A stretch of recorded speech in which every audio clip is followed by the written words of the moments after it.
Hello friends, welcome back to my YouTube channel.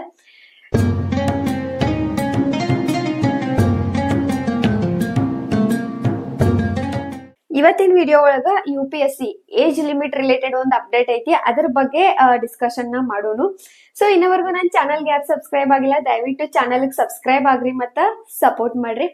So ನಿಮ್ಗೆಲ್ಲ ಗೊತ್ತಿದ್ದನ ಐತಿ, UPSC ಒಂದು ಪರೀಕ್ಷೆನ general category ವಿದ್ಯಾರ್ಥಿಗಳಿಗೆ ಒಂದು ಕಟ್ ಆಫ್ ಡೇಟ್ ಅದ. ಏನಂದ್ರ 32 ಇಯರ್ಸ್ ಆದ್ಮೇಲೆ ನೀವು UPSC ಪರೀಕ್ಷೆನ ಬರೆಯಾಕ ಎಲಿಜಿಬಲ್ ಇರಂಗಿಲ್ಲ ಜನರಲ್ ಕೆಟಗರಿ ವಿದ್ಯಾರ್ಥಿಗಳು. ಸೊ ಇಲ್ಲಿ ಜನರಲ್ ಕೆಟಗರಿ ವಿದ್ಯಾರ್ಥಿಗಳ ಒಂದು ಏಜ್ ಲಿಮಿಟ್ ಬಗ್ಗೆ ಈ ಒಂದು ವಿಡಿಯೋ ಇರ್ತದ. ಸೊ ಇನ್ ಡಿಟೇಲ್ಡ್ ಆಗಿ ಮಾತಾಡೋನು, ಏನಿದು ಟಾಪಿಕ್, ಯಾಕೆ ಈ ಇಶ್ಯೂ ಬರತೈತಿ ಅಂತ ಹೇಳಿ ಕಸ. ಆಕ್ಚುಲಿ ಈ ಇಶ್ಯೂ ಮೊದ್ಲಿಂದನೂ ಬಹಳ ಸಲ ಅರೈಸ್ ಆಗಿತ್ತು, ಬಟ್ ಅಂತದೇನ್ ಫ್ರೂಟ್ಫುಲ್ ಒಂದ್ ರಿಸಲ್ಟ್ ಸಿಕ್ಕಿಲ್ಲ. ಬಟ್ ಈ ಸಲ ಕಾದು ನೋಡ್ಬೇಕು ಏನ್ ಆಗ್ತೈತೆ ಅಂತ ಹೇಳಿ ಕಸ. ಈ ಒಂದು 32 ಇಯರ್ಸ್ ಆದ್ಮೇಲೆ ನಿಮ್ ಕಡೆ ಒಂದ್ ಅಟೆಂಪ್ಟ್ಸ್ ಇದ್ರೂ ನೀವು ಎಕ್ಸಾಮ್ ಬರೆಯಕ್ ಆಗಂಗಿಲ್ಲ. ಅಂಡ್ ಇಲ್ಲಿ ಒಂದು UPSC ಕಡೆಯಿಂದ ಒಂದು ಕಟ್ ಆಫ್ ಡೇಟ್ ಅದ, August 1. ಇದನ್ನ ಮೇನ್ ಪ್ರಾಬ್ಲಮ್ ಗೆ ರೀಸನ್ ಆಗಿರೋದಿಲ್ಲಿ. ಇದನ್ನ ಫಸ್ಟ್ ನಾವು ತಿಳ್ಕೊಳ್ಳೋಣ ಏನಿದೆ ಅಂತ ಹೇಳಿ. ಫಸ್ಟ್ ಪಾಯಿಂಟ್ ಏನಂದ್ರ, August 1 ಒಳಗಾಗಿ ನಿಮಗ 32 ಇಯರ್ಸ್ ತುಂಬಿರಬಾರ್ದು. ಈಗ ನೀವೇನಾರ ಏಪ್ರಿಲ್ ಒಳಗ್ ಹುಟ್ಟೇರಿ, ಮಾರ್ಚ್ ಒಳಗ್ ಹುಟ್ಟೇರಿ, ಜುಲೈ ಒಳಗ್ ಹುಟ್ಟೇರಿ, ಜುಲೈ ಈ ಮಂತ್ ಒಳಗ ನಿಮ್ದ 31 ಮುಗಿದ 32 ಆಗತನ ಸ್ಟಾರ್ಟ್ ಆಗಿರ್ತೈತಿ. ಬಟ್ ಸ್ಟಿಲ್ ಆ ವರ್ಷದ ಒಂದ್ UPSC ಎಕ್ಸಾಮಿಗೆ ನೀವು ಎಲಿಜಿಬಲ್ ಇರಂಗಿಲ್ಲ, ಬಿಕಾಸ್ ನೀವು August 1 ಒಳಗಾಗಿ ಹುಟ್ಟಿರ್ತೀರಿ. ಅದ ನೀವು 2 ಹುಟ್ರಿ, 3, 4 ಹುಟ್ಟಿದ್ರಿ ಅಂತಂದ್ರ ಅವಾಗ ನೀವು 32 ಇಯರ್ಸ್ ಇದ್ರೂ ನೀವು ಪರೀಕ್ಷೆನ ಬರಿಬೇಕು. ಇದು UPSC ಕಡೆಯಿಂದ ಇರೋ ಒಂದು cut off data August 1. So ಇಲ್ಲಿ ಏನಾಗ್ತೈತಿ, ವಿದ್ಯಾರ್ಥಿಗಳು ಏನ್ ಕ್ವಶನ್ ರೇಸ್ ಮಾಡತಾರ ಅಂದ್ರ, ಅವರು ಈ ಸಲ ಸೀದಾ ಪೆಟಿಷನ್ ಹಾಕಿಲ್ಲ ಅಥವಾ ಯಾವ್ದೇ ರೀತಿ ಕಾನೂನಿನ ಮೊರೆ ಹೋಗಿಲ್ಲ. ಅವ್ರು ಸೀದಾ ಏನ್ ಮಾಡ್ಬಿಟ್ಟಾರ ಅಂದ್ರೆ, chief justice of India Sanjeev Khanna ಅವರಿಗೆ ಲೆಟರ್ ಬರ್ದಾರ ವಿದ್ಯಾರ್ಥಿಗಳು ಸೇರಿಕಾಸ್. ಈ ಪೆಟಿಷನ್ ಇದ್ರೊಳಗೆಲ್ಲ ಬಹಳ ಟೈಮ್ ವೇಸ್ಟ್ ಆಗ್ತದ. And attempts near exam near ಇರೋದ್ರಿಂದ ಅವ್ರು ಈ ತರ ಒಂದ್ ಲೆಟರ್ ಬರ್ದಾರು. ಇಲ್ಲೇನವ್ರು ಒಂದ್ ಕ್ವಶನ್ ಅರೈಸ್ ಮಾಡ್ಯಾರಂದ್ರ, ಈಗ ಒಬ್ಬ ವಿದ್ಯಾರ್ಥಿ ಜುಲೈ 30 ಹುಟ್ಟಿರ್ತಾರೋ, ಜುಲೈ 30 ಹುಟ್ಟಿದಂತ ಆಸ್ಪಿರೆಂಟ್ ಈ ಒಂದು ಕಟ್ ಆಫ್ ಡೇಟ್ ಪ್ರಕಾರ ಪರೀಕ್ಷೆನ ಬರೆಯಂಗಿಲ್ಲ. ಜುಲೈ 30 ಹುಟ್ಟಿದವ್ರು, ಯಾಕಂದ್ರೆ August 1 ಅವ್ರು ಹುಟ್ಟಿರ್ತಾರ ಅನ್ನೋ ಕಾರಣಕ್ಕ 32 ಇಯರ್ಸ್ ಅವ್ರಿಗೆ ಸ್ಟಾರ್ಟ್ ಆಗಿರ್ತದ.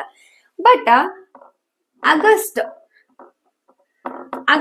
4 ಹುಟ್ಟಿದಂತ ವಿದ್ಯಾರ್ಥಿ ಪರೀಕ್ಷೆನ ಬರೀಬಹುದು.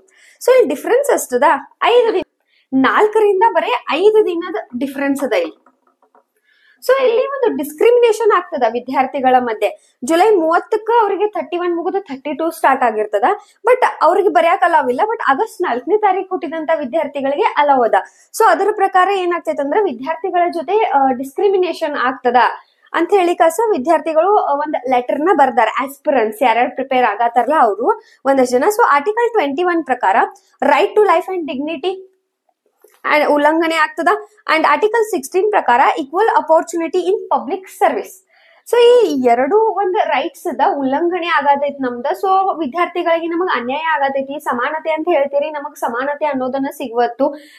ಸೊ ಇದ್ರ ಬಗ್ಗೆ ನೀವು ಥಿಂಕ್ ಮಾಡ್ಬೇಕಾಗ್ತದ. ಈ ಒಂದು ಕಟ್ ಆಫ್ ನ ನೀವೇನ್ ಮಾಡ್ರಿ, August 1 ಬದ್ಲೆ January 1 ಮಾಡ್ರಿ.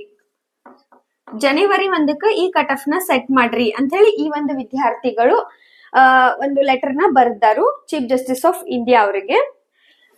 ಅಂಡ್ ಈ ಒಂದು ಏನು ಟಾಪಿಕ್ ಐತ್ಲಾ, ಇದು ದ ಹಿಂದೂ ನ್ಯೂಸ್ ಪೇಪರ್ ಒಳಗ ಈ ಒಂದು ಆರ್ಟಿಕಲ್ ಬಂದಿತ್ತು. ಅಂಡ್ ಕಾದು ನೋಡ್ಬೇಕಾಗೈತಿ ಏನಾಗ್ತದ ಅಂತ ಹೇಳಿ. ಇನ್ ಕೇಸ್ ಏನಾರ ಇವರು ಜನವರಿ ಕಟ್ ಆಫ್ ಮಾಡ್ರು, ಅವಾಗೂ ಪ್ರಾಬ್ಲಮ್ ಅರೈಸ್ ಅಂತೂ ಆಗೇ ಆಗ್ತಾವ. ಬಿಕಾಸ್ ಅವಾಗ ಡಿಸೆಂಬರ್ ಮಂತ್ ಒಳಗೆ ಹುಟ್ಟಿದವ್ರ ಕ್ವಶನ್ ನ ಅರೈಸ್ ಮಾಡಕ್ ಸ್ಟಾರ್ಟ್ ಮಾಡ್ತಾರು. ಸೊ ನೋಡೋಣ ಏನ್ ಒಂದು ಇದ್ರ ರಿಲೇಟೆಡ್ ಒಂದು ಅಪ್ಡೇಟ್ ಬರ್ತದ ಅಂತ ಹೇಳಿ. ಸದ್ಯಕ್ಕೆ ಇಷ್ಟು ಈ ಒಂದು ಟಾಪಿಕ್ ಮೇಲೆ ಅಪ್ಡೇಟ್ ಇತ್ತು ದ ಹಿಂದೂ ನ್ಯೂಸ್ ಪೇಪರ್ ಒಳಗ. ಐ ಹೋಪ್ ಈ ಒಂದು ಇನ್ಫಾರ್ಮೇಶನ್ ನಿಮ್ಗೆ ಯೂಸ್ಫುಲ್ ಆಗೈತೆ ಅನ್ಕೋತೇನಿ. ನೆಕ್ಸ್ಟ್ ವಿಡಿಯೋ ಒಳಗ ನಾವು 8th ಪೇ ಕಮಿಷನ್ ಬರೋದದ. ಸೊ ಅದರ ಪ್ರಕಾರ IAS ಆಗಿರ್ಬೋದು, ಇತರ ಒಂದು ಹುದ್ದೆಗಳ ಸ್ಯಾಲರಿ ಎಷ್ಟು ಇರ್ತೈತಿ ಅನ್ನೋದ್ರ ಬಗ್ಗೆ ಡಿಸ್ಕಷನ್ ಮಾಡೋಣ. ನೆಕ್ಸ್ಟ್ ವಿಡಿಯೋ ಒಳಗೆ ಸಿಗೋಣ. Thank you.